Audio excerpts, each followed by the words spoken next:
I've really been trying to understand the underlying psychology of postmodernism and its relationship with neo-Marxism, and then the spread of that into the universities and the effect on the culture. And what I would like to start with is a description of your understanding of that, because I've presented to the people who are listening to me my understanding of it. I interviewed Stephen Hicks recently, and he wrote an interesting book called Explaining Postmodernism, which I liked quite a bit. It's been criticized for being too right-wing, although I don't think he's right-wing at all. I think maybe you could characterize him as middle-of-the-road conservative, but I would say he's more like a classic liberal. But I'm really curious about your views about, what postmodernism is, first of all. I know you've identified it with the general tricksters, Derrida and Lacan and Foucault in particular you've talked about, but I'd like to know what you think about postmodernism and also why you think it's been so attractive to people. Well, my explanation is that there is no authentic 1960s point of view in any of the elite universities, okay? But rather, the most liberated minds of my generation of the 1960s did not go on to graduate school. I witnessed this with my own eyes. I saw genuine Marxists, okay, at my college, which was the State University of New York at Binghamton, upstate New York, Harper College, which had a huge cohort of very radical downstate New York Jews, okay, who, in fact, the Harper used to be called Berkeley East. So I saw genuine, passionate Marxists with my own eyes. They were not word choppers. They were not snide postmodernists. Okay? They were in-your-face aggressive. They used the language of the people. They had a populist energy. Okay? They dressed working class. They were non-materialistic. Okay? These are people who lived by their own convictions. They were against the graduate schools. When I went on to graduate school and it became known that I was going to go to Yale, I was confronted by a leader of the radicals on campus in broad daylight in front of everyone, who denounced me for, he said, grad school is not where it's happening. You don't do that. If you have to go to graduate school, you should go to Buffalo. Now, I had applied to SUNY Buffalo because the great leftist critic Leslie Fiedler was there, who had a huge impact on me. He created identity politics, but without its present distortions. Right? And Norman Holland, the psychoanalytic critic, was there. I would have been very happy to have gone on to Buffalo, but I needed the library at Yale, so I continued on to Yale. There were no radicals in the graduate schools, right? From 1968 to 72 when I was there. Only one radical, Todd Gitlin, okay, went on to have a career success. Okay? The actual radicals of the 1960s, okay, either dropped out of college and went off to create communes, right? Or they were taking acid and destroyed their brains. Now, I have also written about that. The destruction of the minds, okay, of the most talented members of my generation through LSD. It was going on all around me. Right? So what's happened is the actual legacy of the 60s got truncated. The idea that these post-structuralists and postmodernists are heirs of the 1960s revolution is an absolute crock. Okay? What they represent, as Foucault shows, Foucault said, okay, that the biggest influence on his thinking, okay, was Samuel Beckett's Waiting for Godot, okay, which was a post-World War II play written in Paris that was about the disillusionment and nihilism experienced after Hitler went through occupied France, right? And all of Europe was in ruins. It had nothing to do, what's in Waiting for Godot has nothing to do with the authentic legacy of the 1960s, which was about genuine multiculturalism, a movement toward India, toward Hinduism, a transformation of consciousness through psychedelics, which I did not take, but which I identify with totally through the music, etc. Right? It was a turn toward the body. It was a turn towards sensory experience, okay, not this word chopping thing and this like cynical removal from actual experience, right? That French import, okay, came in, okay, to the graduate schools. It did not affect any genuine 1960s person. The real 1960s revolution was about Jung. It was about a way of seeing the cosmos in mythological terms, right? And the Jungian contribution went on into the New Age movement of the 1970s, aside from the universities. Right? So who took over the universities were these careerists. Okay? I saw them with my own eyes. I saw what happened. I was at Yale when Derrida was being shipped over, okay, to address the students, the grad students, and the faculty. And I said to a fellow student after hearing one of these guys speak, it wasn't Derrida, it was another one of the theorists. I said, they are like high priests murmuring to each other. All right. This was an elitist form from the start. Okay, it was not progressive. It was not revolutionary. It was reactionary. It was a desperate attempt to hold on to what had happened before the 1960s sensory revolution. So, but this postmodernist thing, okay, this trashing, okay, of the text, this encouragement, okay, of a superior and destructive attitude toward the work of art. We're going through it, okay, primly with red pen in hand, finding all the evidence of sexism, check, racism, check, homophobia, check. That is not the empathic, emotional, okay, sensory-based, okay, revolution of the 1960s. Right? I am sick and tired of these people claiming any kind of mantle from the 1960s. They're frauds. These people are. What happened in the 1970s was a collapse of the job market in academia. Okay? Right? All of a sudden, jobs were scarce, and this thing was there, the new and improved and shiny thing, okay, to be a theorist. Okay? People seized on it. Okay? It was institutionalized, right? And it's an enormous betrayal of the 1960s. Okay, so that you touched on this idea of the destruction of the work of art. You know, and one of the things I really liked about reading Nietzsche was his discussion of ressentiment, right, of resentment.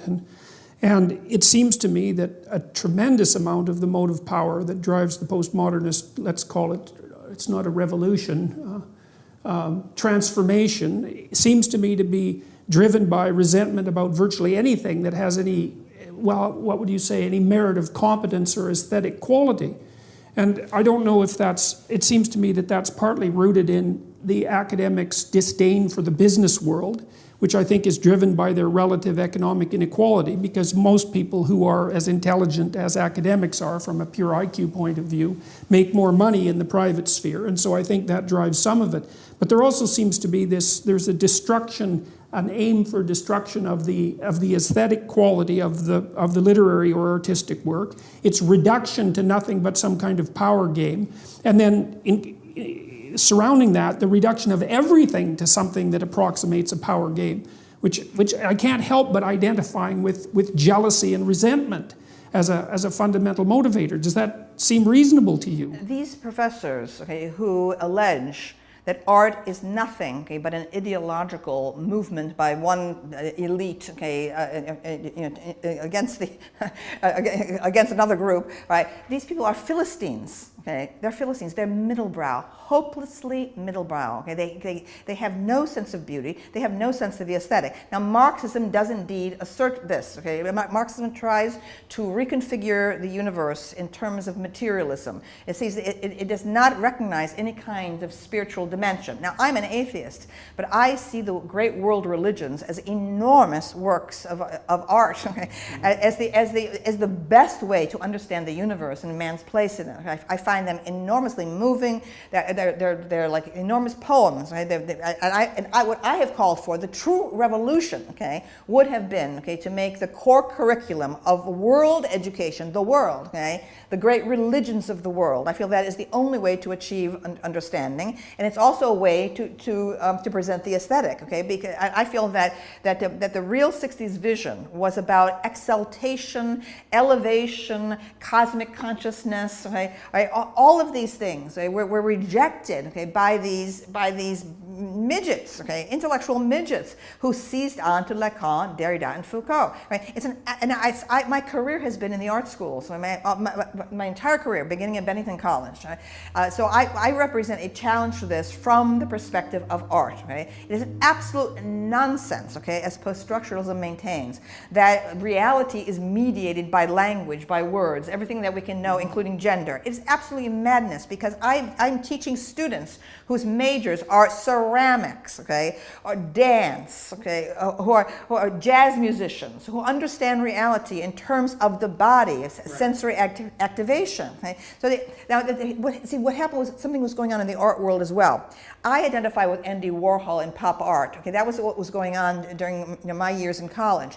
Everything about Andy Warhol was like, wow. Admiration, wow. What happened immediately after that in the arts, 1970s, okay, was this collapse into a snide sort of postmodernism also. This happened in the art world, right? And it was an utter misunderstanding, okay, of culture, it seems to me, by that movement in the art world. That is, oppositional art, in my view, is dead, okay? It's been, and what postmodernism is a pathetic attempt to continue the old heroism of the avant-garde. The avant-garde was genuinely heroic from the early 19th century, okay, where we're talking about, you know, the Courbet, the realists, you know, we're talking about Monet and the Impressionists, people who genuinely suffered for their radical ideas, their innovations, and so on, right? Going right down to Picasso and down to Jackson Pollock, who truly suffered, okay, for his art. It was only after his death, okay, that suddenly the market was created for abstract art. Pop art killed the avant-garde. The idea that the avant-garde continues is an absolute delusion of the contemporary art world, okay, which feels that it must attack, challenge, okay, the simplistic beliefs of the hoi polloi, okay, it's somehow the art. Excuse me, okay, from the moment, okay, Andy Warhol went through and embraced the popular media, instead of having the opposition to it, the serious artists had had, okay? That was the end of oppositional art, okay? So we have been going on now for 50 years. The postmodernism in academia is hand in hand with the stupidity and infantilism that masquerades as, you know, as important art at galleries everywhere. This incredible, you know, it's mechanism of contemporary art, you know, pushing things that are so hopelessly derivative, and with this idea that, once again, that the art world somehow has a superior view of reality. The authentic leftism is populist, okay? It is based in working class style, working class language, working class direct emotion, an openness and brusqueness of speech, okay? Not this fancy contorted jargon of the pseudo-leftists of academe, who are frauds. These people who managed to rise to the top at Berkeley, at Harvard, at Princeton, okay? The idea that these people are radical, they are career people, they're corporate types, okay, who succeeded in, and they love the institutional context. They know how to manipulate the bureaucracy, which has totally invaded and usurped, okay, the academe everywhere, okay. These people are company players. They could have done well in any field, okay. They love to sit in endless committees. They love bureaucratic regulation and so on. There's not one leftist, okay, in American academe raised his or her voice against obscene growth of tuition costs, which have bankrupted a whole generation of young people. Not one voice, okay, to challenge that invasion by the bureaucrats, okay, absolute fascist bureaucrats, okay. They're cancerous, okay. There's so many of them. The faculty have completely lost any power in American academia, okay. It's a scandal what has happened, okay, and they deserve the present servitude that they're in right now, okay, because they never protested. Okay? Yes. My first job at Bennington College, 1976, I was there when there was an uprising by the faculty against encroachment by the Board of Trustees and the president, okay, and it was a huge thing. It was reported on the New York Times and so on, and we pushed that president out, okay, and there's not been a single uprising of that kind against encroachment by the trustees and by the administrations in all these decades, okay, passive slaves, they deserve their slavery. Yeah, I couldn't agree more. I've thought the same thing about university professors for a long time, is that they get exactly what they deserve. Yes. Because they never stand up and say no. Mm-hmm. And the fact that in the United States, it's not quite as bad in Canada, I wouldn't say, but the fact that the students have been essentially handed a bill of indentured servitude here for their student loans is absolutely beyond comprehension. You know, it seems to me that the bureaucracy has basically conspired to determine how to pick the pockets of the students' future earnings, right? Mm-hmm. And they do that by offering them an extended adolescence with no quality control, something like that. So it's a real bargain with the devil. And a total abandonment of any kind of education, actually, in history and culture. All right, it's gone along with it. That is the transformation into a cafeteria kind of a menu, okay, where you can pick this course or that course or this course without any kind of guidance from the university about a central core curriculum that teaches you history and chronology, yeah, and introduces you to the basics, right? Because our professors professors are such prima donnas, they can only teach in their little areas. So we have this total fragmentation. Okay? The great art history survey courses are being abandoned steadily. Okay? Because why? Because graduate students are not trained to see the great narratives. Because we are taught now that narratives are false. Okay, so that's another issue that I'd like to bring up, because one of the things I cannot figure out is the alliance between the postmodernists and the neo-Marxists. I can't understand the causal relationship there, because tell me if you disagree with this, okay? Because I'm a psychologist, not a sociologist, and so I'm dabbling in things that are outside of my field of expertise, and there is some danger in that. But the central postmodernist claim seems to me that because there's a near infinite number of ways to interpret a complex set of phenomena, which actually happens to be the case, that you can't make a case that any of those modes of interpretation are canonical. And so if they're not canonical, if that canonical element isn't based in some kind of reality, then it serves some other master. And so the master that it hypothetically serves for the postmodernists is nothing but power, because that seems to be everything that they believe in. They don't believe in competence. They don't believe in authority. They don't seem to believe in an objective world, because everything is language mediated. So it's an extraordinarily cynical perspective that because there's an infinite number of interpretations, none of them are canonical, you can attribute everything to power and dominance. Okay, so does that seem like a reasonable summary of the yes, postmodern? Exactly. Okay. So it's a radical relativism. Okay, it's a radical relativism. Now, but the strange thing is, and so what goes along with that is the demolition of grand narratives. And so that would be associated, for example, with the rejection of thinkers like Jung and Erich Neumann, because of course they're foundational thinkers in relationship to the idea that there are embodied grand narratives. That's never touched. But then, despite the fact that the grand narrative is rejected, there's a neo-Marxism that's tightly allied with postmodernism that also seems to shade into this strange identity politics. And two things. I don't understand the causal relationship there. Like the skeptical part of me thinks that postmodernism was an intellectual camouflage for the continuation of the kind of pathological Marxism that produced the Soviet Union, and that has no independent existence as an intellectual field whatsoever. But I still can't understand how the postmodernists can make the no grand narrative claim, but then immerse themselves in this grand narrative without anyone pointing out the evident contradictions. Like, I don't understand that. So what do you think about that? Well, I can only speak about literary professors, really, and they seem to me, almost universally in the US, to be very naive. They seem to know nothing about actual history, political science, or economics. So it is simply an attitude. They have an attitude.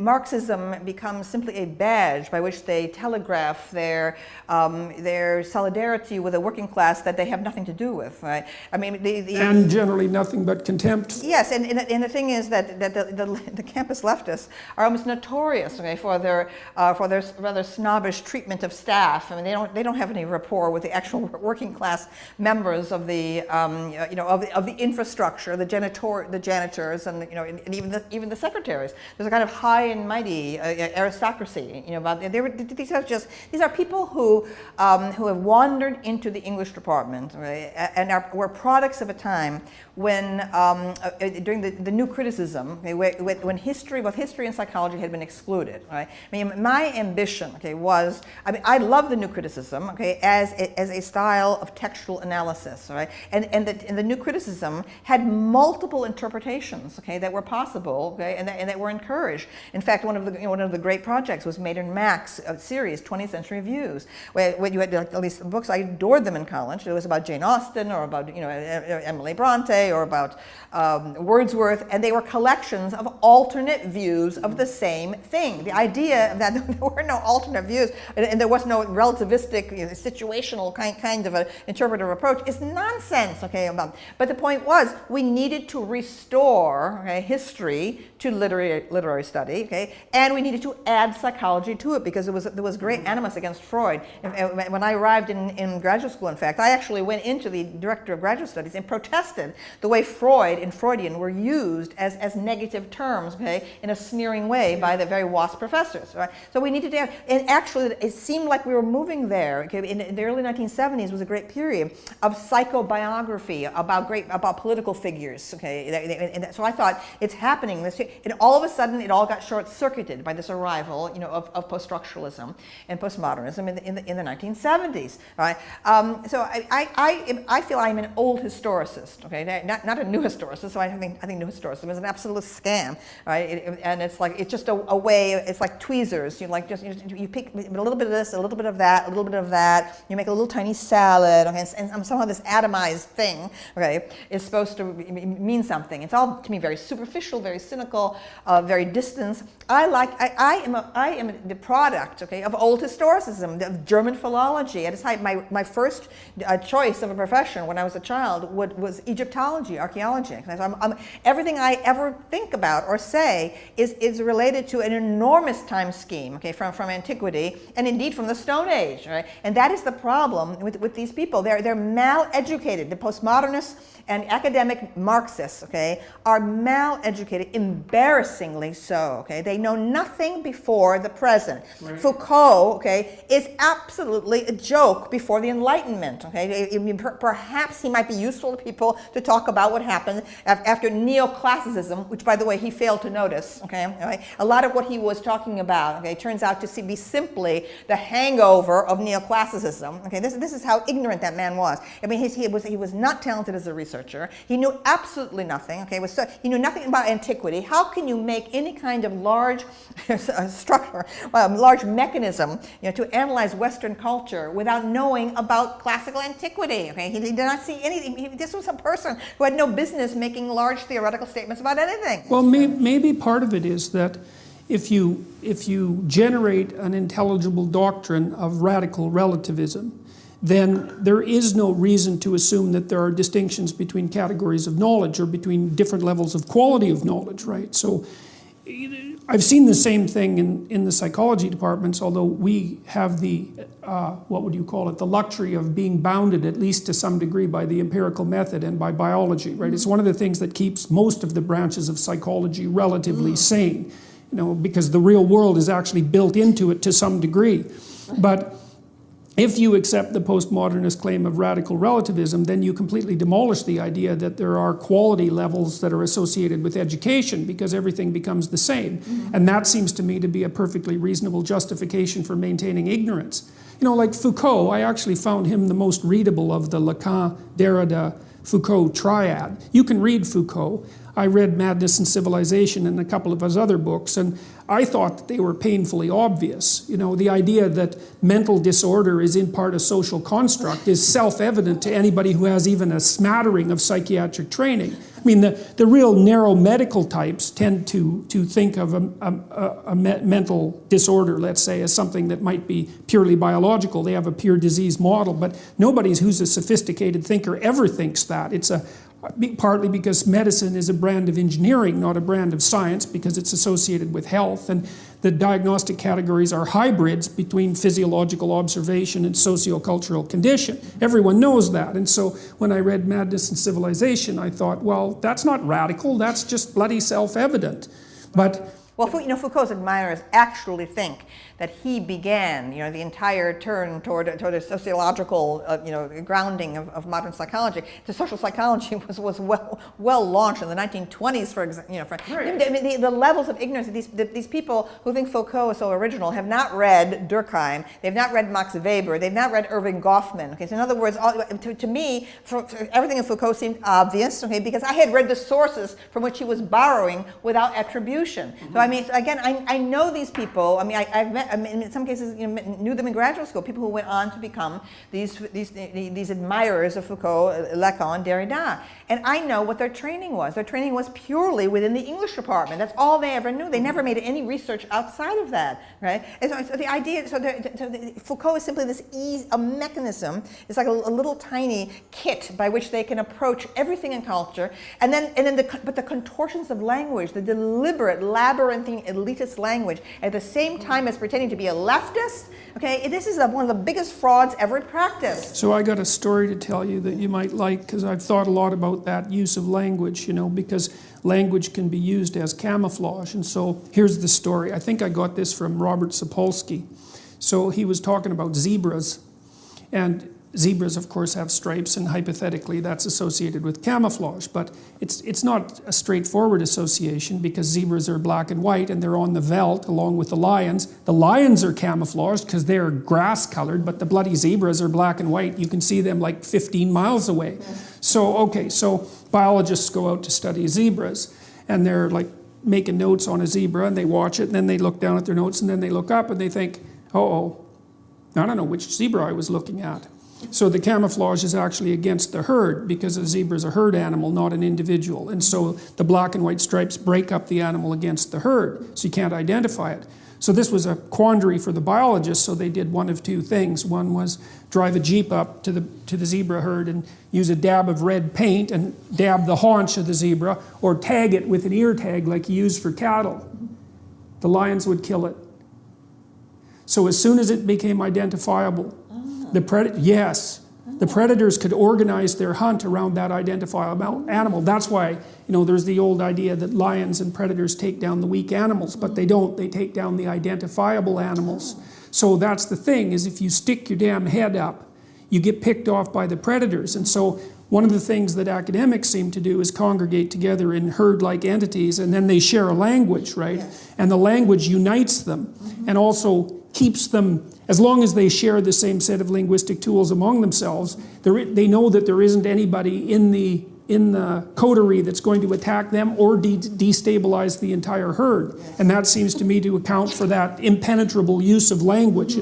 It's group protection strategy, and it has absolutely nothing to do with the search for security within a system, and not the desire to expand the system. So true. But to me, it's blatantly careerist, because it was about advancement, and it was also about the claim that somehow they have like special expertise. This is a special technical language. No one else can understand it. Only we can. But what's absurd about it, absolutely ludicrous, right, is that these people, these American academics, are imitating the contorted language of French translations from the French. Okay, when Lacan is translated into English, right? There's a contortion there. Okay, what he was trying to do in French was to break up, okay, the neoclassical formulations that descended from Racine. There was something that was going on. There was a sabotage of the French language going on that was necessary in France, not necessary in English. We have this long tradition of poetry going back to Shakespeare and Chaucer. We have our own language,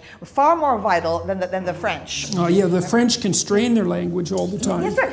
By bureaucracy. The absurdity in the amateurism, okay, of American academics, okay, trying to imitate, okay, a translation of Lacan, okay, when Lacan's doing something in France that is absolutely not necessary and indeed wrong to be doing in English. All right, so the utter cynical abandonment, okay, of the great tradition of the English departments. Right? And I felt that the true radicalism was not about adding on other departments. Okay, so we have African American studies and women's studies and so on. The true radicalism would have been to shatter the departmental structure. That's what I wanted. I feel that was the authentic revolutionary 1960s thing to do, right? To blend all the literature studies together, okay? To make easier, to make an interdisciplinary kind of organization, closer to the British model, where a person can pursue related subjects, overlapping subjects. These departmental models, okay,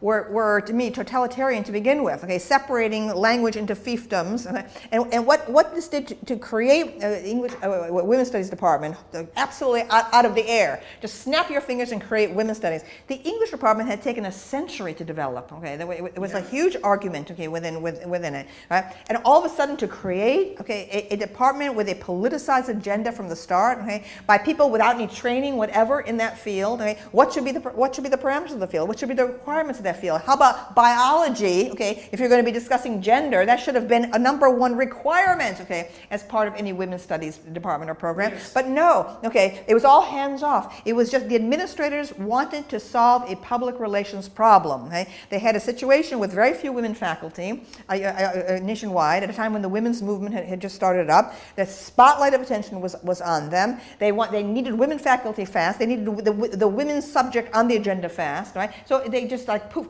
let there be women's studies, okay? And now we'll just hire some women, usually from English departments, here and there, and we'll just throw them together. You invent it. You say what it is. So that's why women's studies got frozen at a certain point of ideology, okay, of the early 1970s. I was already in revolt from it, okay? I was a precursor in terms of my endorsement of feminism before even now was created, right? But I couldn't even have a conversation with any of these women. They were hysterical about the subject of biology. They knew nothing about hormones, okay? I mean, I probably got in fist fights over this. People were so convinced that biology had nothing whatever to do with gender differences, right? See, that also seems to me to be related to the postmodern emphasis on power. Yes. Because there's something terrible underground going on there, and that is, and I think this is the sort of thing that was reflected in the Soviet Union too, especially in the 20s, when there was this idea, a radical idea, that you could remake human beings entirely, right? Because they had no essential nature. And so, if your fundamental hypothesis is that nothing exists except power, and you believe that, then that also gives you the right, in some sense, to exercise your power at the creation of the kind of humanity that your utopian vision envisions. And then that has and that also seems to me to justify the postmodern insistence that everything is only a linguistic construct. It again goes down to the notion of power, which Derrida and Foucault and Lacan are so bloody obsessed with.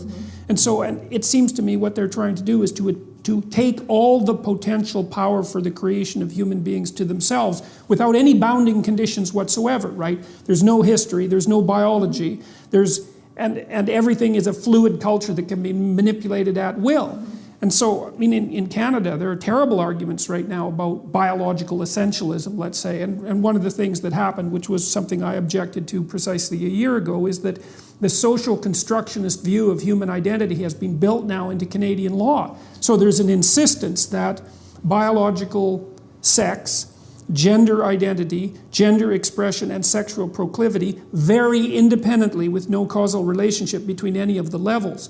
And so that's in the law, and not only is it in the law, it's being taught everywhere. It's being taught in the armed forces, it's being taught in the police, it's being taught to the elementary school kids and the junior high school kids.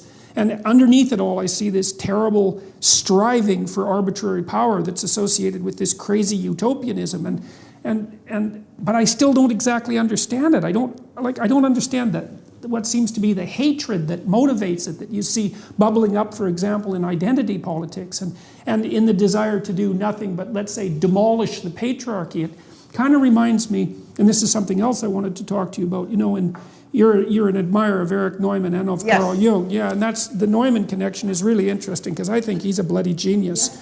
I really like The Great Mother is a great book, and really a great warning, that book, and also The Origins and History of Consciousness is one of my most influential books. Yeah. Yeah, that's so interesting. I read an essay that you wrote. I don't remember when it was. A lecture I gave on Neumann at the NYU. Yes. Yes, it's always been staggering to me that book hasn't had the impact that it should have had. I mean, Jung himself, in the preface to that book, wrote that was the book that he wished that he would have written. It's very much associated with Jung's Symbols of Transformation, and it was a major influence on my book Maps of Meaning, which was an attempt to outline the universal archetypes that are portrayed in the kind of religious structures that you put forward. But the thing that I really see happening, and you can tell me what you think about this, in Neumann's book, consciousness, which is masculine, symbolically masculine for a variety of reasons, is viewed as rising up against the countervailing force of tragedy from an underlying feminine, symbolically feminine unconsciousness, right? And it's something that can always be pulled back into that unconsciousness. That would be the microcosm of that would be the Freudian Oedipal mother familial dynamic, where the mother is so over protective and all-encompassing that she interferes with the development of the competence not only of her sons but also of her daughters, of her children in general. And it seems to me that that's the dynamic that's being played out in our society right now, is that there's this, and it's related in some way that I don't understand, to this insistence that all forms of masculine authority are nothing but tyrannical power. So the symbolic representation is tyrannical father with no appreciation for the benevolent father, and benevolent mother with no appreciation whatsoever for the tyrannical mother, right? And that's that. and because I thought of ideologies as fragmentary mythologies. That's where they get their archetypal and psychological power, right? And so in a balanced representation, you have the terrible mother and the great mother, as Neumann laid out so nicely.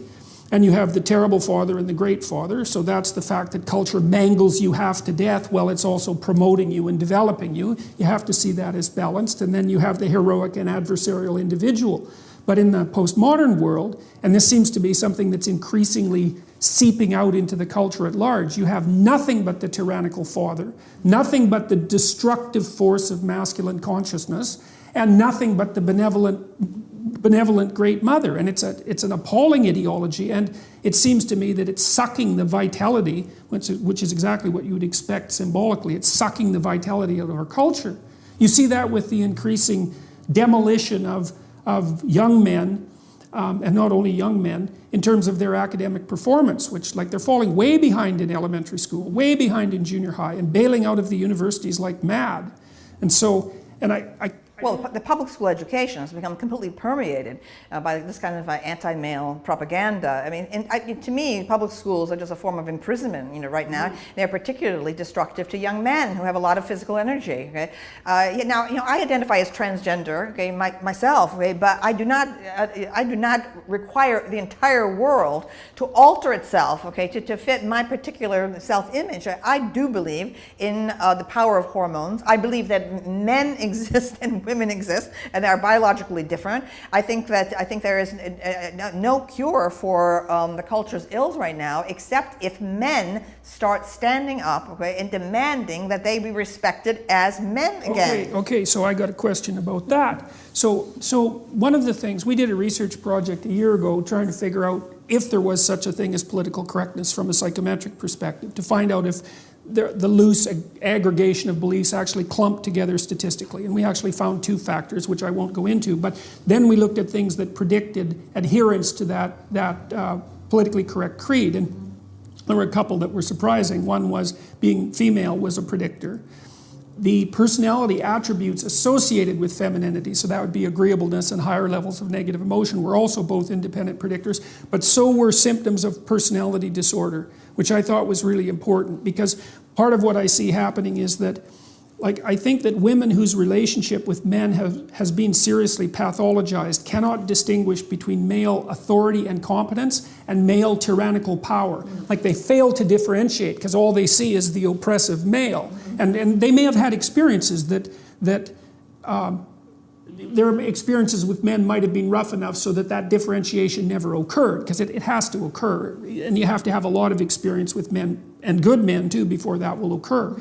But it seems to me that we're also increasingly dominated by a view of masculinity that's mostly characteristic of women who have terrible personality disorders and who are unable to have healthy relationships with men. Now, but here's the problem. You know, this is something my wife has pointed out too. She said, well, men are going to have to stand up for themselves, but here's the problem. I know how to stand up to a man who's unfairly trespassing against me. And the reason I know that is because the parameters for my resistance are quite well defined, which is we talk, we argue, we push, and then it becomes physical, right? Like if we move beyond the boundaries of civil discourse, we know what the next step is. Okay, that's forbidden in discourse with women. Right. And so I don't think that men can control crazy women. I really don't believe it. I think that they have to throw their hands up in it's not even disbelief. It's that there's no step forward that you can take under those circumstances, because if the man is offensive enough and crazy enough, the reaction becomes physical right away, or at least the threat is there. And when men are talking to each other in any serious manner, that underlying threat of physicality is always there, especially if it's a real conversation, and it keeps the thing civilized to some degree. You know, if you're talking to a man who wouldn't fight with you under any circumstances whatsoever, then you're talking to someone to whom you have absolutely no respect. But I can't see any way. For example, there's a woman in Toronto who's been organizing this movement, let's say, against me and some other people who are going to do a free speech event, and she managed to organize quite effectively. And she's quite offensive, you might say. She compared us to Nazis, for example, which, publicly, using the swastika, which wasn't really something I was all that fond of. But I'm defenseless against that kind of female insanity, because the techniques that I would use against a man who was employing those tactics are forbidden to me. So I don't know, it seems to me that it isn't men that have to stand up and say enough of this, even though that is what they should do. It seems to me that it's sane women who have to stand up against their crazy sisters and say, look, enough of that, enough man-hating, enough pathology, enough bringing disgrace on us as a gender. But the problem there, and then I'll stop my little tirade, is that most of the women I know who are sane are busy doing sane things, right? They're off, they have their career, they have their family, they're quite occupied, and they don't seem to have the time or maybe even the interest to go after their crazy harpy sisters. And so I don't see any regulating force for that terrible femininity. And it seems to me to be invading the culture and undermining the masculine power of the culture in a way that's, I think, fatal. I really do believe that. I too believe that this is symptomatic of the decline of Western culture, and it will just go down flat. I don't think people realize that masculinity still exists, okay, in the world as a code among jihadists, okay, and when you have passionate masculinity, okay, circling the borders like the Huns and the Vandals during the Roman Empire, that's what I see. I see this culture rotting from within, okay, and disemboweling itself, literally. Now, I have an overview of why we're having these problems, right? And it comes from the fact that I'm the product of an immigrant family. All four of my grandparents and my mother were born in Italy. So I remember from my earliest years in this factory town in upstate New York, where my relatives came to work in the shoe factory. I can remember still, okay, the life of the agrarian era, okay, which was for most of human history, okay, the agrarian era, where there was the world of men and the world of women, and the sexes had very little to do with each other. Each had power and status in its own realm. Right? And they laughed at each other, in essence. Okay? Yeah. The women had enormous power. In fact, the old women ruled, not the young, beautiful women like today. Okay? But the older you were, the more you had control over everyone, including the mating and marriage. There were no doctors, so that you had the old women were like midwives and knew all the ins and outs of this inherited knowledge about pregnancy and all these other things. Right? I can remember this and the joy that women had with each other all day long, okay, cooking with each other, companions to each other, talking, conversing. My mother remembered as a small child in Italy, when it was time to do the laundry, they would take the laundry up the hill to the fountain, Il Sorgo, okay, and do it by hand. They would sing, they would picnic, and so on, all right? And we get a glimpse of that in the Odyssey, when Odysseus is thrown up naked on the shores of Phaeacia, all right? And he hears the sound of women, young women laughing and singing, and it's Nausicaa, the princess, bringing the women to do the laundry. Okay, it's exactly the same thing, right? So there was each gender had its own hierarchy, its own values, its own way of talking, and the sexes rarely intersected. Like I can remember in childhood, on a holiday, typical, it could be a Christmas, it could be a Thanksgiving, whatever, the women would be cooking all day long, everyone would sit down to eat, okay, and then after that, okay, the women would retire en masse to the kitchen,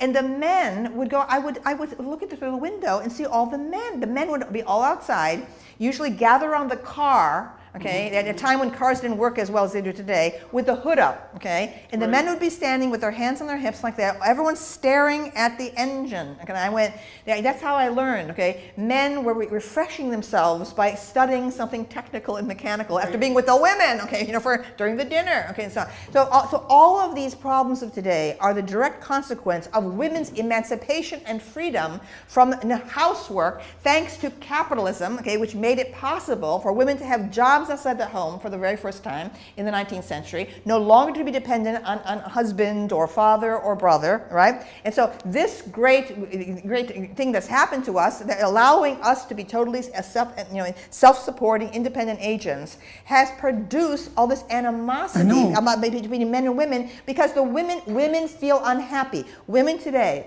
wherever I go, whether it's Italy or Brazil or England or America, okay, or Toronto, okay, the upper middle class professional women are unhappy, miserable. And they don't know why they're unhappy. They want to blame it on men, okay? The men must change. Men must become more like women. No, that is the wrong way to go, okay? It's when men are men, okay, and understand themselves as men, are secure as men, then you're going to be happier. Yeah, well, there's nothing more dangerous than a weak man. Yeah, absolutely, okay, and especially all these quislings, okay, spouting feminist rhetoric. When I hear that, okay, it makes me sick. But here's the point. Men and women have never worked side by side, ever. Maybe on the farms, okay, when you were like, maybe one person's in the potato field, the other one's over here in the doing tomatoes or whatever, okay? You had families working side by side, exhausted with each other, no time to have any clash of this. It was a collaborative effort on farms and so on. Never in all of human history have men and women been working side by side.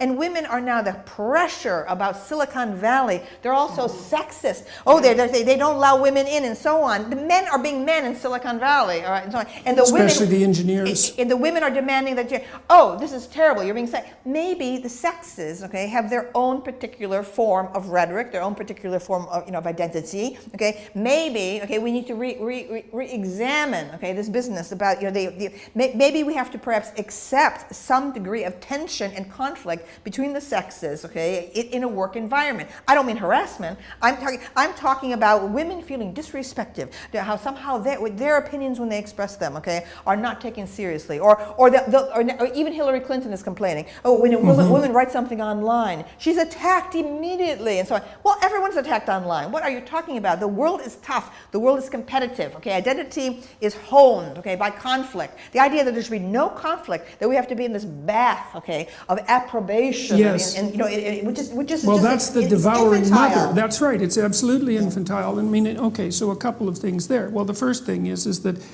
the agreeableness trait that divides men and women most, there's three things that divide women and men most particularly from the psychometric perspective. One is that women are more agreeable than men. And so that seems to be the primary maternal dimension as far as I can tell. It's associated with a desire to avoid conflict, but it's associated with interpersonal closeness, compassion, politeness. Women are reliably higher than men, especially in the Scandinavian countries and in the countries where egalitarianism has progressed the farthest. So that's where the difference is maximized, which is one of the things James Damore pointed out quite correctly in his infamous Google memo. Okay, women are higher in negative emotion, so that's anxiety and emotional pain. That difference is approximately the same size. And again, that maximizes in egalitarian societies, which is extremely interesting. And then the biggest difference is the difference in interest between people and things. And so women are more interested in people and men are more interested in things, which goes along quite nicely with your car anecdote. But the thing about men interacting with men, again, is that it isn't that they respect each other's viewpoints. That's not exactly right. What happens with a man, and I know a lot of men that I would regard as remarkably tough people for one reason or another. And everything you do with them is a form of combat. Like if you want your viewpoint taken seriously, often you have to yell them down. And like they're not going to stop talking unless you start talking over them, And it's not like men are automatically giving respect to other men, because that just doesn't happen. It's that the combat is there and it's expected. And one of the problems, and so this is part of the reason why I think men are bailing out of so much of academia and maybe the academic world in general, and maybe the world in general, is that men actually don't have any idea how to compete with women. Because the problem is that if you unleash yourself completely, then you're an absolute bully. And there's no doubt about that, because if men unleash themselves on other men, that can be pretty goddamn brutal, especially for the men that are really tough. And so that just doesn't happen with women ever. But so you can't unleash yourself completely. If you win, you're a bully. If you lose, well, you're just bloody pathetic. So how the hell are you supposed to play a game like that? So I've worked with lots of women in law firms in Canada, for example, and high achieving women, like really remarkable people, I would say. And they're often nonplussed, I would say, by the attitude of the men in the law firm, because they would like to see everyone pulling together because they're all part of the same team. Whereas the men are like at each other's throats in a cooperative way, because they want the law firm to succeed, but they want to be the person who's at the top of the success hierarchy, right? So, and that doesn't jive well with the more competitive or cooperative ethos that's part and parcel of agreeableness. And so we don't really have any idea how to integrate male and female dominance hierarchies. And Exactly. That's exactly right. This is why I love this show, Real Housewives, which Yes. Gloria Steinem scorns. And just last night, okay, I was watching an episode, right, where the women were at each other, okay, at a party and all, in recounting. But I said this to you, but you said this to me, and the men got together there and said, well, this is the way they communicate, with each other, and said, men, we men, okay, just will have a fist fight, and 10 minutes later we're going to have a beer at the bar next to each other, and so on. And I have observed that my entire my life. daughter used to be really irritated about that, because she like most people was the target of feminine conspiratorial bullying at one. She's no pushover, my daughter, so it wasn't like this was a continual thing or that she didn't know what to do about it, but she had observed these girls conspiring against her and then blackening her name on Facebook, which is part and parcel of the typical female bullying routine, which is often reputation demolition, right? That there's a good literature on that. And then she'd watch what would happen if my brother or my son would have a dispute with his friends, and maybe they were drinking and there was a dispute. They'd have a fight, and then the next day they were friends again. And that's another thing that's strange, is that like men have a way of bringing a conflict to a head and resolving it, right? And that it isn't obvious to me that women have that same, perhaps you might call it a luxury, but it's also the case that men don't know what to do when they get into a conflict with a woman, because what the hell are you supposed to do? Mostly what you're supposed to do is avoid it. Well, I've seen, I don't know whether this crosses into other countries, but that there's a certain kind of taunting and teasing that boys do with each other that toughens them, okay, and where they don't take things seriously. But a girl's feelings become extremely hurt if she hears something that is very tough, sarcastic against her. So I do feel that there are profound differences between the sexes in terms of emotions, in terms of communication patterns.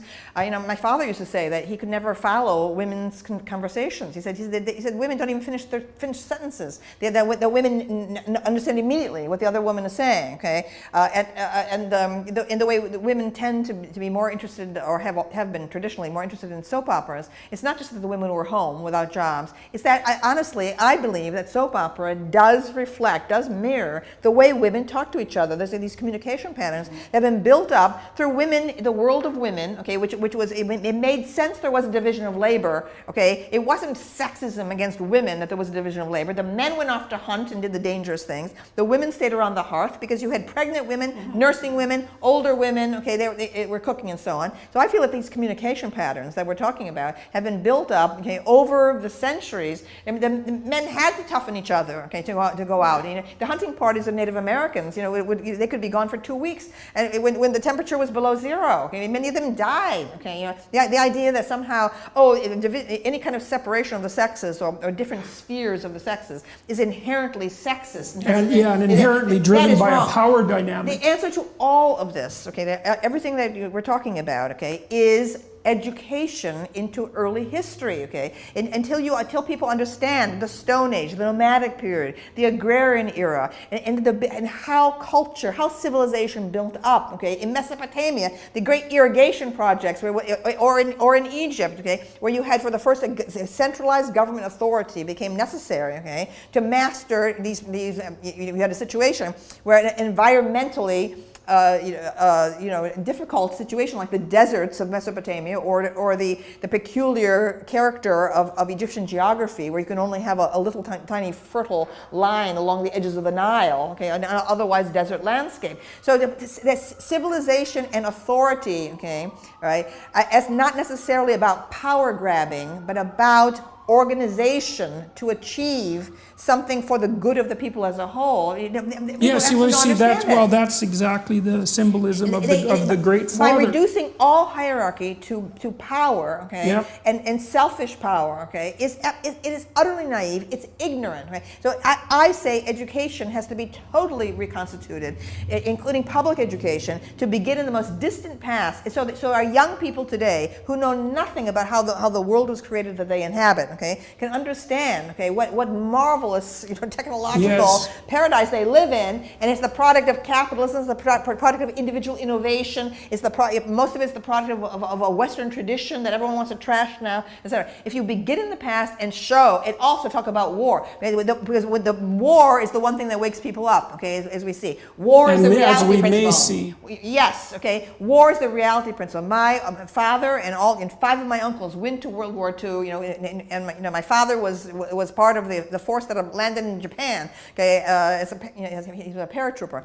At the time of the Japanese surrender. Okay, and a couple uncles got shot up and so on. When you have the reality of war, when people see the reality of the horrors of war, Berlin burned to a crisp and so on, starvation and all kinds, then you understand. Okay, this marvelous mechanism that brings water, to the kitchen, and you flip on a light and the electricity turns on. I know. Well, for me, and I suppose it's because I have somewhat of a depressive temperament. I mean, one thing that staggers me on a consistent basis is the fact that anything ever works.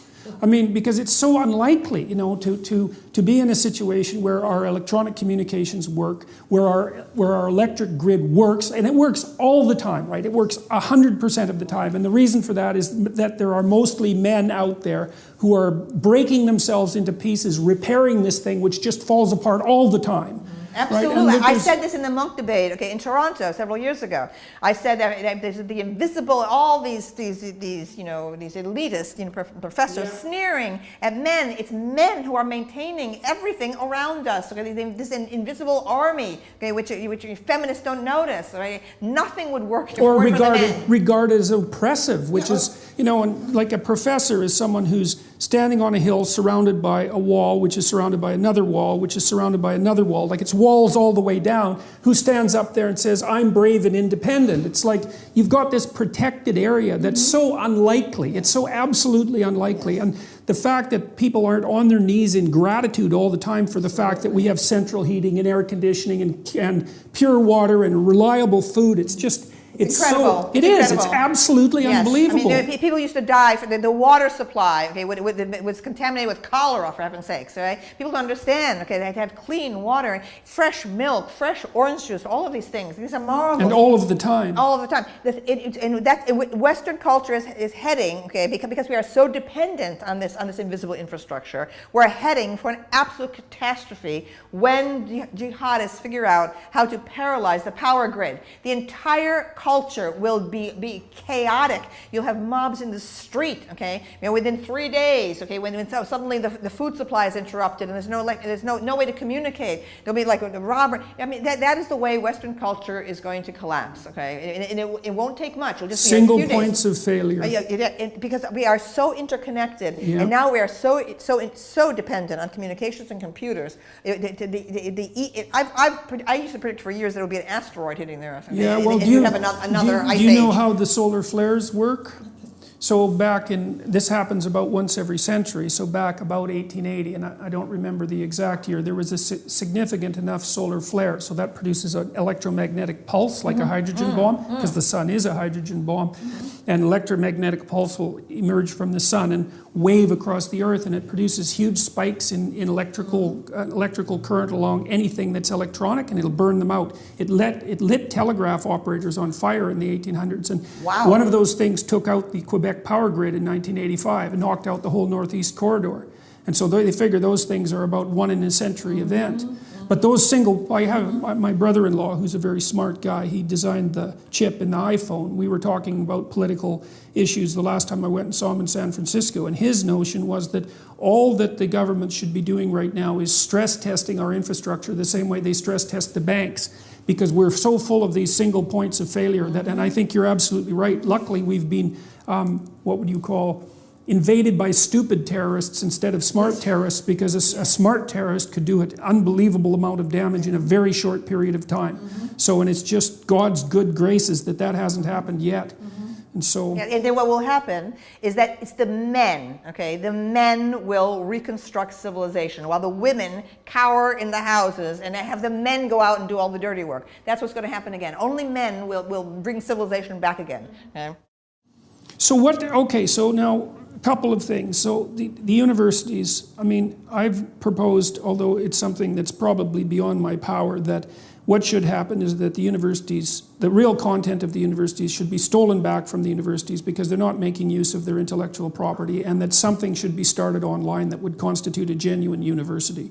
The problem is the accreditation issue, but I don't think that's an unsolvable problem. But do you see, like, all these people who have these postmodern neo-Marxist agendas are completely embedded inside the universities, right? Oh, absolutely. Right? And the point is, over the last 25 years, I have received constant mail from people dropping out of the graduate schools, right, or giving up altogether on any idea of being a college professor. Okay? So what's happened is that the most talented and independent thinking people, okay, have avoided the school. So we're now, who we have are the compliant, the servile, okay, the people who are currently in the university and hiring their successors, yes, okay, are mal-educated themselves. Okay? I mean, one of the first letters I received in the early 90s, I'll never forget it, was from a woman who was now painting houses in Missouri, and said she had been part of the comparative literature graduate program at Berkeley, and that she finally had to drop out because she said every time she would express enthusiasm for what they were reading, the people looked at her as if she had somehow created an offense.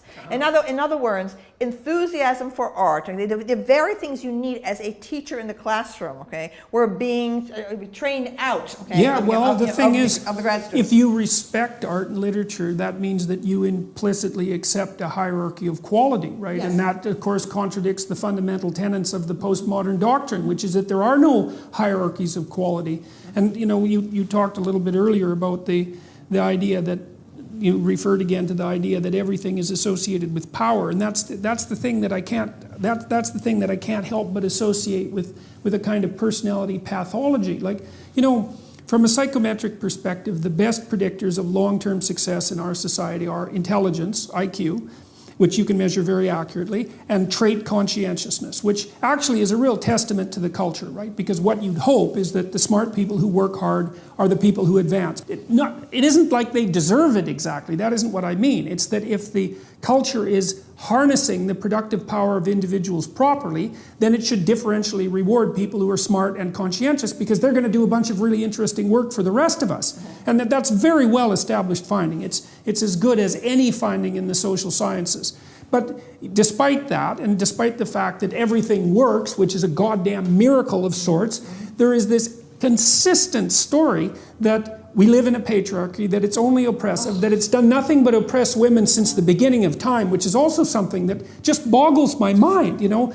Like, I know that... Men have sacrificed for women and children, including their lives, okay, for thousands of years. You know, yes, there's been brutality, but the brutality is in the minority, okay? Yes, this sick portrayal of human history is nothing but male oppression and female victimage, okay? This is a way to permanently ensure the infantilization of women. Yes. Absolutely. Yes, well, and you know, you can even make the case from a purely logical perspective. So here's an interesting fact. So most of the people who abused their children were abused as children. But most of the people who were abused as children don't abuse their children.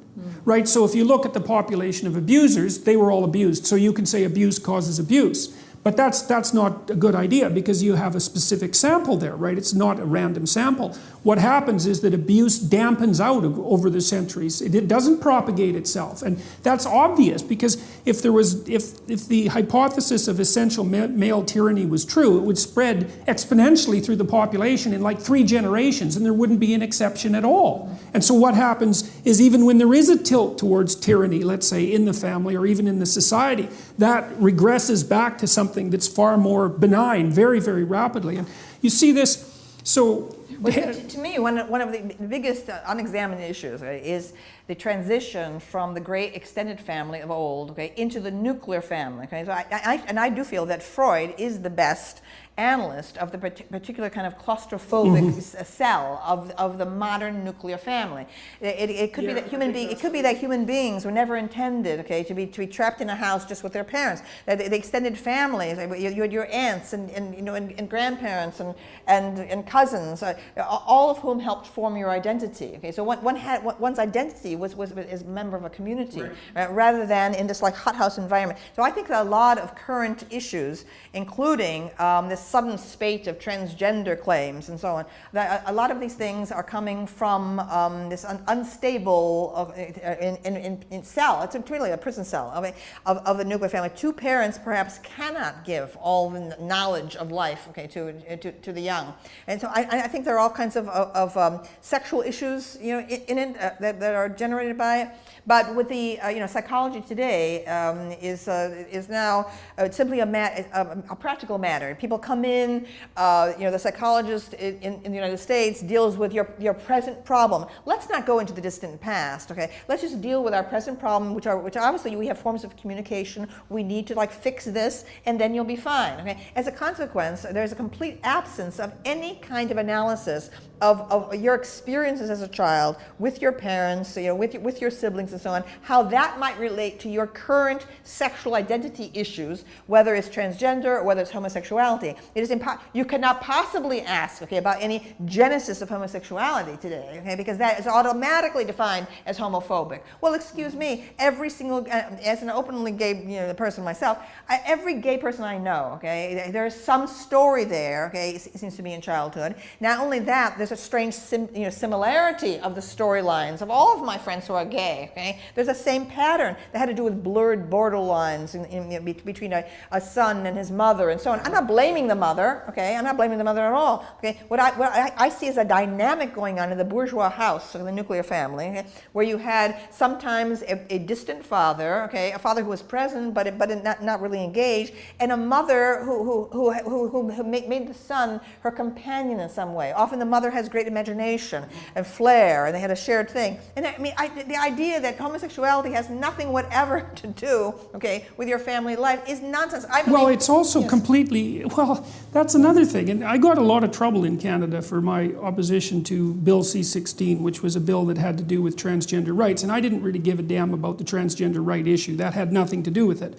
What bothered me was that there was an issue of compelled speech, because you were required by the Ontario Human Rights Commission to use the pronouns of the person's choice, right? Otherwise, and that is absolutely Orwellian. That's right. That is absolutely intolerable. I said years ago, that my book, Sexual Personae, which was like a 700-page book, I said that is the biggest sex change in history, because with my transgender issues, to look to the magnificent construction of English, it was the English language, that I seized on to gain my identity and my power as a person. And therefore, any intrusion into English, someone trying to tell me how to use English, this great gift, to me, this is absolutely obscene and evil, for any government to try to dictate to us how we're going to use this magnificent instrument of English. Yes, absolutely. And that was for me the breaking point, because I believed, and I think that that's associated with the idea of the logos in the West,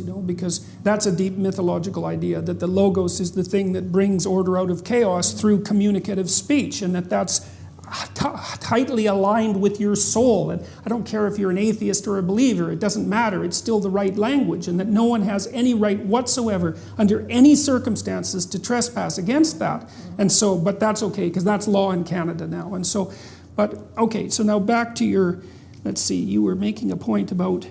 Where's my... Oh, here. I knew we would agree on everything. Yes, okay. Because it's interesting to look at these things obviously from multiple perspectives, which is another thing ideologues don't do, right? Because for them, everything is one cause. Yes. That's how you can tell when you're dealing with someone who's ideologically possessed, is they make everything attributable to a single cause, like power. Yes. So one of the things that's happened with the nuclear family that's quite interesting too is that parents are older and they have fewer children. So you could imagine that hothouse environment in some sense has been exaggerated for a bunch of reasons. One is, well, your child is a lot more valuable to you if you're older and you only have one or two, right? Because you're not going to get another chance. That's, first of all, you might have had some trouble having the child to begin with, and you're not going to get another chance. So you've got all your eggs are in one basket, so to speak. And then, of course, children don't have the number of siblings they used to have. And one of the things that's really useful about having siblings is that they keep you in your place, right? They're primary socialization agents. And I mean, that can be brutal. I mean, that's reflected, say, in the story of Cain and Abel, you know, that internal household dynamic with siblings can really become murderous, and that has to be kept under control. But I think the hothouse flower person who's incapable of tolerating any jibes or any testing, any dominance hierarchy testing of the sort that you said that men do. Part of that's the consequence of being raised by older parents who have excess resources, who have no siblings, because the child is then, of course, special. And that specialness, well, there seems to be an inverse relationship between that specialness that's protected and the person's robustness and resilience, and then that's cottoned to, or not cottoned to, that's pandered to by the universities, which insist upon setting up a situation where no one is ever offended by anything any of the time, and that's something I also can't understand at all, because... But let me just say, that's a huge point you just made, okay, because it's the upper middle class of the professional class, okay, who postpones having the children, okay, because they go to law school, they go to medical school, right, and they have the children after they're settled, okay, in a job, okay, so they're the ones, okay, who have injected this hypersensitive bourgeois idea, you know, code into the universities. Now, my parents were 20 when they married and 21 when they had me. Okay, yeah, right. My father was, went to college on the GI Bill, getting out of World War II. So when I was born, my father was still in college and was sweeping floors and so on. I am the product of young parents, and nature wants actually young parents, all right? Because pregnancy is quicker, it's safer, right, okay, and so on. And my parents had the energy, okay, to this youthful energy, that can-do spirit that came out of World War II and so on. I'm a product of that. Then my only other sibling was born 14 years later, okay? My father, at this point, was a college professor, okay? So she had completely different parents than I did. So she has very excellent manners and so on. She's completely different, okay? Right? And I have all this, like, the energy. I mean, my parents were just out of their teens, okay? So now today, we have this situation, and it's considered heresy to raise this issue, okay?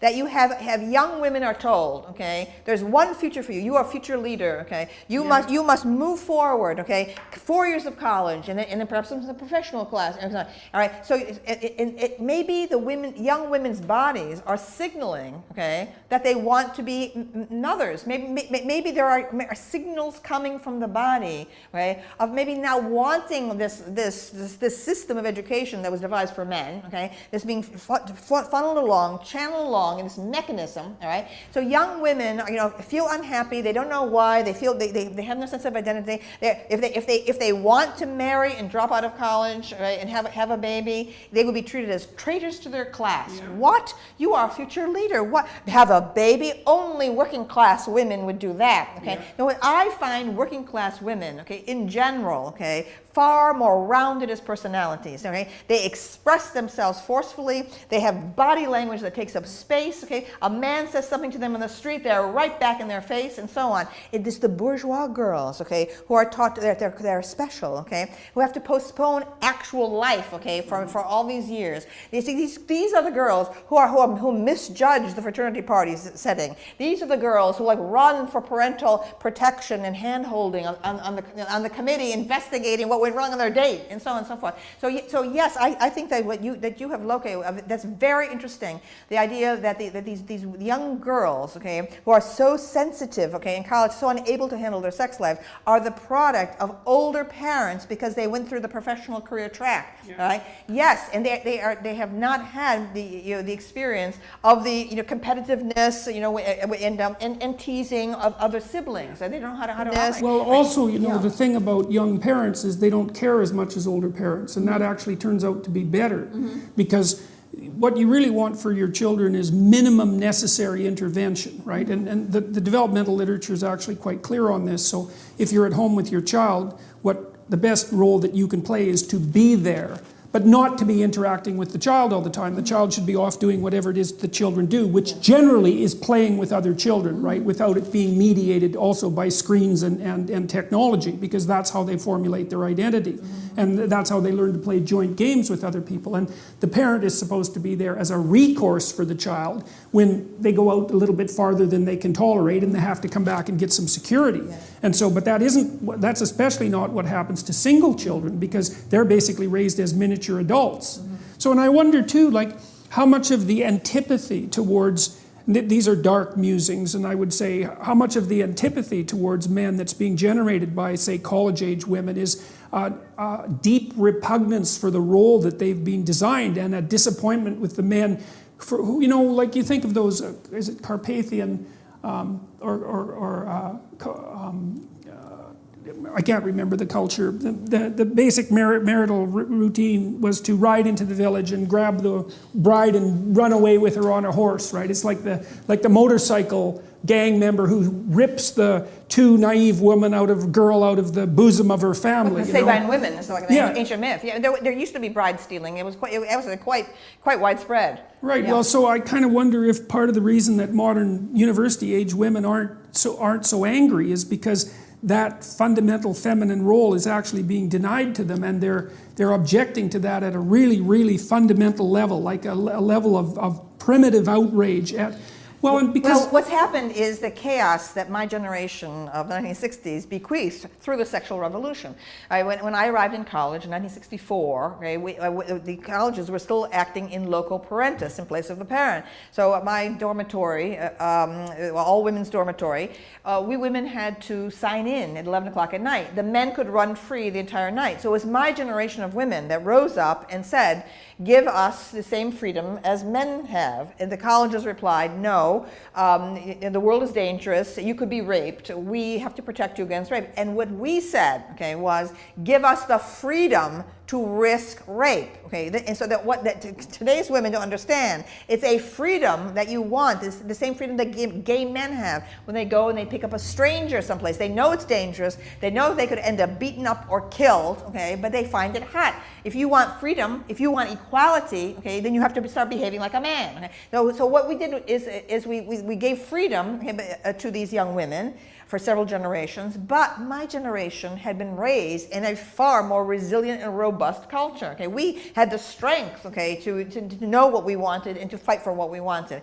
These young women have been raised in this terribly protected ways. Right? So I think in some strange, fashion, that all these demands for intrusion from these, Stalinist committees, sexual, investigating dates and so on, it's a way to reinstitute, the rules that my generation threw out the window. So I think these young women are desperate. Not only that, but I have spoken out very strongly in a piece I wrote for Time magazine, as in my most recent book, that raising the drinking age in this country, from 18 to 21, has had a direct result, in these disasters of binge drinking fraternity parties. Because to let college students, the way we could, go out as freshmen, have a beer, sit in a protected adult environment, learn how to discourse with the opposite sex in a safe environment, right, and so on. And now today, because of the stupid rule that young people can't even buy a drink, in a bar until they're 21, we have these fraternity parties that are like it's the caveman era. Well, of course, in this modern age, this disadvantages men. Men want to hook up, men want to have sex. Women don't understand what men want. Women are like put out because they're hoping that maybe the man will continue to be interested in them. The man just wants experience. The hormones drive toward. To me, I've theorized that the sex drive in men is intertwined with hunt and pursuit. Yes. And so on. I feel absolutely this is what women don't understand. And if women understood what I understand from my transgender perspective, all right, these women on the streets. I'm obviously Madonna admirer, and I support pornography and prostitution. So I don't want what I'm about to say to seem conservative. It isn't. What I'm saying is the women on the street, young women, who are jogging, with no bra on, okay, short shorts, and have earbuds in their ears, okay, just jogging along like this. I said these women do not understand the nature of the human mind. They do not understand the nature of psychosis, okay, and this intertwining that I'm talking about, okay, of the hunt and pursuit thing, okay. They're triggering a hunt thing, just what you have talked about in terms of the zebra herd, okay. They are triggering the hunt, okay, impulse, okay, in psychotic men, okay. To have here, there goes a very appetizing and totally oblivious animal, okay, bouncing along here, okay. So, and we're in a period now where psychosis is not understood at all, okay. Young women have had no exposure to movies like Psycho, okay, the kind of the rapist, serial murderer thing, and so on. The kind of strange dynamic that has to do with the assault on the mother imago, you know, in the mind of the psychotic. So I think that there's an incredible naivete. These young women are emerging and going to college, and in this like incredible Dionysian environment of orgiastic sexual experience in fraternity houses. They're completely unprepared for it, right? And so you're getting all this outrage. So feminist rhetoric has gotten more and more extreme in its portrayal of men as evil. But in fact, okay, what we have is a chaos. It's a chaos in the sexual realm. The girls have not been told anything real, I mean, in terms of biological substratum to sexual activity. And there's full of lies about what constitutes consent too. Exactly. And it's become something that's essentially portrayed linguistically as a sequence of progressive contracts, which, you know, I think, you know, I've thought for a while that we're living in the delusional fantasy of a naive 13-year-old girl. That's basically sums up our culture. And I look at all these sexual rules that permeate the academia, and I think two things. The first thing I think is, well, I know because I was an alcohol researcher for a long time, and you know that 50% of violent crimes are directly attributable to alcohol. So if you're murdered, there's about a 50% chance that you're drunk, and about a 50% chance that the person who kills you is drunk. And alcohol is the only drug that we know that actually amplifies aggression. It does that in laboratory situations. Plus, it's a great disinhibitor, right? So what alcohol does is it doesn't make you oblivious to the future consequences of your action, because if you ask someone who's drunk about the consequences of something stupid, they can tell you what the consequences are. But it makes you not care. And it does that because it's technically an anxiolytic, like barbiturates or like benzodiazepines, and it also has an activating property for many people who drink. So it's a stimulant and an anxiolytic at the same time, and a very, very potent. It's very potent for both of them. And you know, we put young people together and douse them in alcohol, right, at the binge drinking level, and then, which also interferes with memory consolidation, which of course makes things much more complex. And then we're surprised when there are sexual misadventures. And, you know, and then it's also attributed almost purely to the predatory element that's part and parcel of masculinity, but a tremendous amount of that is also naivety and stupidity. Yes. You know, because we expect, like 18-year-old guys, especially the ones that haven't been successful with girls, which is like 85% of them, because the successful men are a very small percentage of men. The 85% who haven't been successful with men or with women, they don't know what the hell they're doing at all, right? And part of the reason they're getting drunk is to garner up enough courage to actually make an advance. Yeah. You know, and because I think another thing that women don't understand, especially with regards to young men, is just exactly how petrifying attractive woman who's of, say, somewhat higher status actually is to a young guy. And there's lots of guys that write me constantly, and people that I've worked with, that are so terrified of women they can't even talk to them. Right. It's very, very common. Well, you know, I take a very firm position, which is that I want college administrations to stay totally out of the social lives of the students. Yeah. Right? If a crime is committed, it should be reported to the police. I've been writing that for 25 years now. Right? But it's not the business of any college administration to take any notice, okay, of what the students say to each other, as well as do with each other. Okay? I want it to totally stop. It is fascism of the worst kind. I agree. Well, I think it's fascism of the worst kind because it's a new kind of fascism. Mm-hmm. You know, it's It's partly generated by legislation. So like the Title IX memo that was written in 2011, I Yes. recently got a copy of that goddamn thing. That was one polluting bit of legislation. That memo basically told universities that unless they set up a parallel court system, they were going to be denied federal funding. Unbelievable. It is absolutely unbelievable. Incredible. And the leftists are supporting this. I know, okay? I know. And this shows there is no authentic campus leftism. I'm sorry, it's a fraud. Okay, I mean, the faculty should be fighting the administrations on this. Yeah, tooth fighting and that nail. federal regulation of how we're supposed to behave on campus. Well, how can you be so naive and foolish to think that taking an organization like the university, which already has plenty to do, and forcing it to become a pseudo-legal system that parallels the legal system could possibly be anything but utterly catastrophic. It would mean you would have to know absolutely nothing about the legal system and about the tremendous period of evolution that produced what's actually a stellar system and an adversarial system that protects the rights of the accused and of the victim, and to replace that with an ad hoc bureaucracy that has pretty much essentially the same degree of power as the court system, with absolutely none of the training and none of the guarantees. And kangaroo courts. There are kangaroo courts. That piece that I wrote about date rape, it was in January 1991,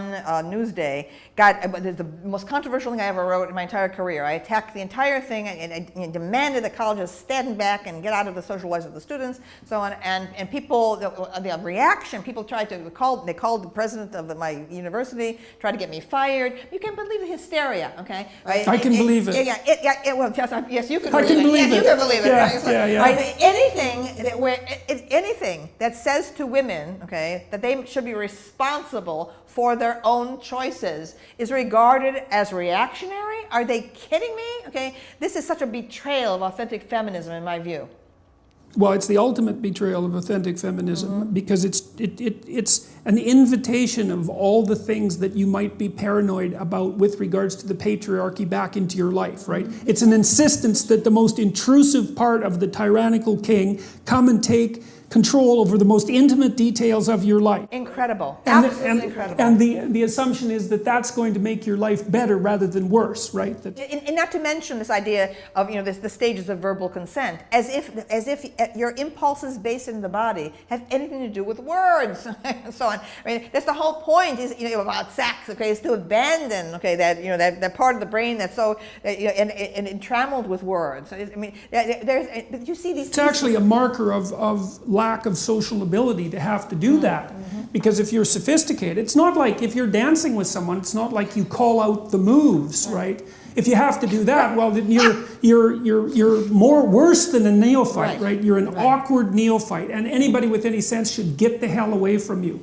And so if you're reduced to the point where you have to verbally negotiate every element of intimate interaction, then what a downer! Oh my God. Yes, but what an unbelievably, what would you call it, naive and pathological view of the manner in which human beings interact. There's no sophistication in that. Well, what I'm worried about also in this age of social media, I've noticed as a teacher in the classroom that the young people are so used to communicating now by cell phone, by iPhone, that they're losing body language and facial expressions, which I think is going to compound the problem with these dating encounters, because the ability to read the human face and to read little tiny inflections of emotion. I think my generation got that from looking at great foreign films with their long takes. So you'd have Jean Moreau and Catherine Deneuve, in potential romantic encounters, and you could see the tiniest little inflections that signal communication or sexual readiness or irony or skepticism or distance or whatever. So the inability to read other people's intentions. That I think this is going to be a disaster. I mean, I just noticed that how year by year, the students are becoming much more flat affect. And they themselves complain that they'll sit in the same room with someone and be texting to each other. Yeah, well, there's a piece of evidence too that supports that to some degree. So women with brothers are less likely to get raped. Aha! And the reason for that is that they've learned that nonverbal language deeply, right? Yes. And they can spot the Not only that, okay, but I have noticed, okay, in my career, okay, that women who have many brothers, okay, are very good, okay, as administrators and as business people, okay, all right, because they don't take men seriously, okay. They regard, they saw their brothers, they think their brothers are jokes, okay, but they know how to control men, okay, while they still like men, okay, they admire men, right. So this is something that I have seen, you know, repeatedly. Okay, yeah, well, so that would be also reflective Yeah. of the problem of fewer and fewer siblings. Yes, that's right. Okay, yeah. I've noticed this in publishing. Okay, that the women who have the job of publicist, okay, and rise to the top as manager of publicity. Okay, their ability to take charge of men and their humor at men. They have great relationships with men. Okay, because they don't have the sense of resentment and worry and anxiety and so on. They don't see men as aggressors. Okay, right. And I think that's another thing too, is that as feminism, moved into its present system of ideology, okay, it has tended to denigrate motherhood, okay, yes. as a lesser order of human experience, and to enshrine, of course, abortion. Now, I am 100% of abortion rights. I belonged to Planned Parenthood for years until I finally rejected it as a branch of the Democratic Party, my own party, and so on. But as motherhood became excluded, as feminism became obsessed, okay, with the professional woman, okay, I feel that the lessons that mothers learn have been lost, okay, to feminism, okay, which is, okay, that if the mothers who bear boy children, okay, understand the fragility of men, the fragility of boys, they understand it. They don't see boys and men as a menace. They understand the greater strength of women, okay. So there's this tenderness, and connectedness between the mother and the boy child, okay. When motherhood is part of the experience, okay, of women who are discussing gender. So what we have today is that this gender ideology has risen up on campuses where none of the girls, none of the students have married, none of them have had children, okay? And you have women, some of whom have had children, but a lot of them are lesbians or like professional women and so on, okay? So the whole tenderness and forgivingness, okay, and encouragement that women do to boys, okay, they don't understand this hypersensitivity of boys is not understood, okay? Instead, boys are seen as somehow more privileged, okay, and somehow their energy level is interpreted as aggression, okay, potential violence and so on, okay, right? So I think that what we would do better, okay, if we would have, I have proposed, okay, that colleges should allow the moment a woman is entered, okay, she has entrance to that college for life, okay, and that she should be free to leave, okay, to have babies when her body wants to have babies, when it's healthy to have them, okay, and then return, have the occasional course, okay, and build up credits, and fathers, I mean, you might be able to do it as well, and so on, to get married women with children into the classroom. The moment that happens, it's happened after World War II, okay, where you had a lot of married guys in the classroom, okay, and so on, not that many women. The experience of a married person with a family, okay, talking about gender, but most of the gender stuff would be laughed out of the room, okay, if you had a real mother in there who had experienced childbirth and was raising boys and so on. So I think that's also something that has led to this incredible artificiality and hysteria, okay, of feminist rhetoric.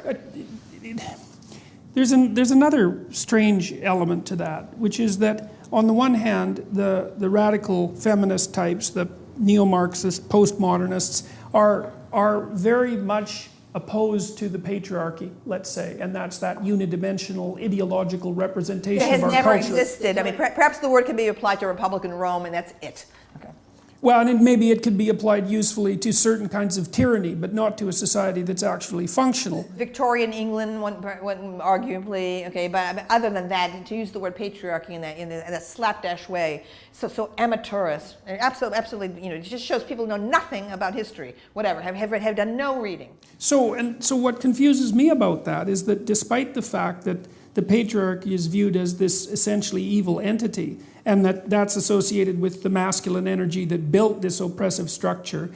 The antithesis of that, which would actually be femininity, as far as I can tell, which is tightly associated with care and with child rearing, is also denigrated. So it's like the only proper role for women to adopt is a patriarchal role, despite the fact that the patriarchy is something that's entirely corrupt. So the hypothesis seems to be that the patriarchy would be just fine if women ran it.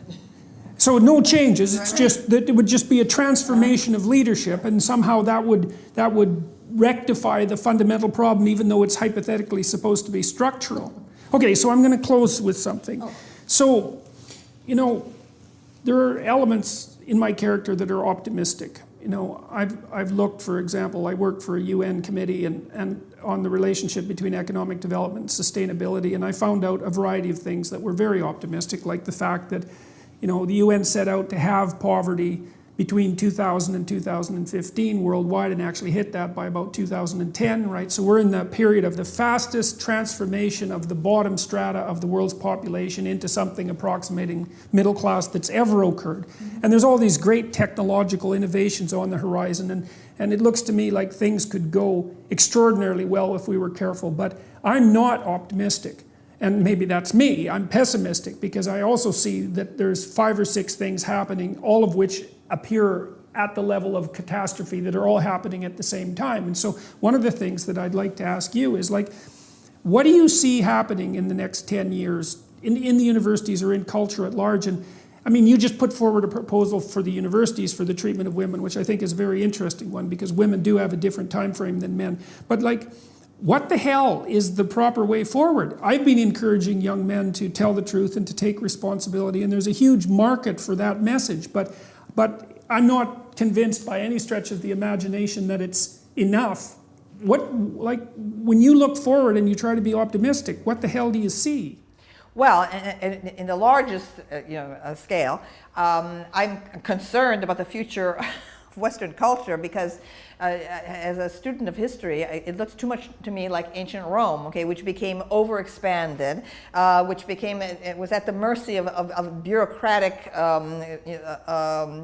creep, okay, and I can imagine one of them. Yes, right, and Roman identity eventually got blurred, okay, in its incorporation of so many different cultures, which at first seemed like a healthy kind of multiculturalism, but eventually it overexpanded and simply collapsed of its own weight. So I am concerned about whether Western culture is in a rapid decline. I think it would be very easy, because we are so interconnected and so overcomplex, very easy to bring it to ruin. It would only take one major natural disaster to do that. But the universities themselves, I mean, I think people are all of a sudden in the United States much more attentive to issues of political correctness because of the riots at Berkeley, which was the capital of free speech. I mean, the free speech movement happened in the spring before I entered college in 1964. It's one of the great principles and inspirational stories of my entire life. Mario Savio's assertion of the supremacy of free thought and free speech. Yeah. So I think that perhaps we might just have turned a corner, but it's going to take a very, very long time for the university to be reformed. I feel that the cafeteria menu of the university curriculum has to be abandoned. That we must return to historical courses that begin in the earliest period, in the Stone Age and Antiquity, in order to give perspective to our present, to an analysis of our present culture. I want 50 to 75% of college administrators fired, and the money be transferred over, to faculty, into libraries, into instruction, I think that obviously the way things are people are being trained right now, including at the public school level, is I think the public school level has gone to hell. When my mother came to the United States at the age of 6, the old public school system was still very strict. And therefore, she had excellent education. Got all A's in her. Even though she started out not speaking English, spoke without an accent, etc. Okay, so today, this kind of feel-good public school education, which is a form of ideology and indoctrination right now. It's all about no bullying, okay, and so on, and not about anything. And not even seriously about no bullying. Yes, yeah. And so I can tell in my own students. I've been teaching for 46 years. So I can tell the slow degradation of public school education, okay, to the point now that the students have absolutely no sense of world geography, of world history. Okay, they know absolutely nothing. They don't know anything about wars. Okay, and the reality, the barbaric reality of most of human history. Okay, and what a that's triggering. Yeah, right. What a fantastic culture we live in, and so on. Now, identity politics itself has just got to stop. I mean, it was important once. Okay, I was a rebel against the WASP, hegemony. Okay, white Anglo-Saxon Protestant hegemony in American culture. It was suffocating. I was raised in the 1950s, right? When WASPs controlled corporations and education and politics and so on. And so identity politics was necessary once. Okay, we asserted gay rights, okay, with the Stonewall Rebellion of 1969. We asserted, okay, the women's rights with the rebirth of second wave feminism in the late 1960s, okay. But this endless, okay, preoccupation with a fragmented identity. We must return to the authentic 1960s vision, which is about identity coming from consciousness, which transcends gender, which transcends all these divisions of race, okay, and ethnicity, okay, consciousness itself. Okay, right? There's no sense of that any longer. That's what the 1960s sought. Well, I see of that as a complete abandonment of personal responsibility. Yes. Because that consciousness, I think, symbolically, and I got a lot of this from Jung and also from Erich Neumann. I mean, that's the great logos of the West, right? That's the transcendent principle, which is respect for the primacy of individual consciousness. And what goes along with that primarily isn't individual rights, although that's built into it. I mean, that's the reason we have individual rights, is for respect for that. But the responsibility that comes along with being an individual instead of the member of some group, especially a victimized group, which is like I wrote an article with one of my students who had toured the mass grave sites in the former Yugoslavia, and had been exposed to that sort of thing. And one of the things that our research indicated was that the best predictor of genocide is victimization on the part of the group that produces the genocide, right? An accelerated sense of victimization, and then it's, well, we get them before they get us. So, and everyone's being taught now that they're a victim, and then no one seems to have any sense that, that's part of the essential tragedy of being, that life is suffering, and that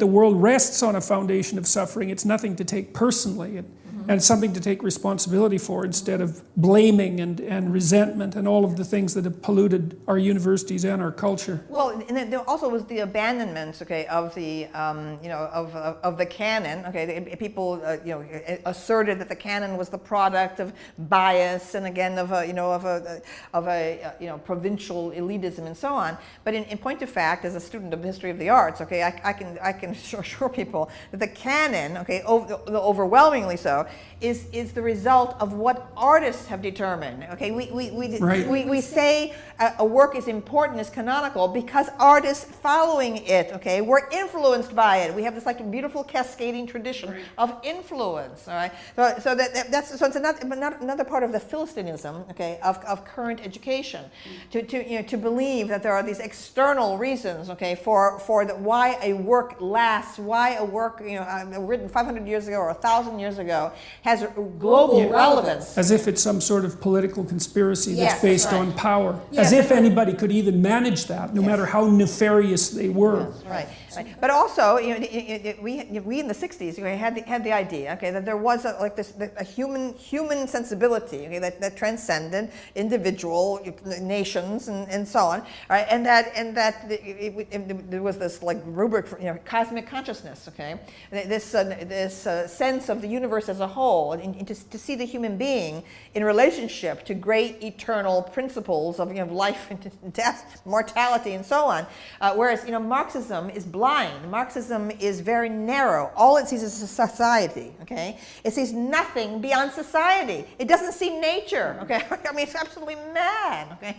How you can have a system being taught, okay, in universities, right, which thinks that this tiny thing of society, okay, compared to the enormity and beauty of nature, okay, it should take all of our, absorb all of our energy and attention. So, I mean, I just think that there's like a parochialism, a provincialism, now a kind of, systematized elitism in our current education has got to be rooted out. And I want to return to basics, great simplicities. All these faculty members teaching their little tiny courses that has to do with their own specialty. That's got to stop. Okay, people can pursue whatever they want in their private research as scholars. Okay, certainly that's necessary, but they must teach in the core curriculum. And people must decide what is crucial for an educated person to know. I do want a multicultural. I do want a global curriculum. Okay, I want all the cultures taught. Okay, right? This is not the answer. Marxism, this neo-Marxism in the universities, okay, is simply, it's lazy. It's a lazy way to assert multiculturalism without actually doing the research and the study of other cultures. Okay, all right. That's a good one to close on. We agreed on everything. I knew it. I knew it. All right, great. Thank you very much.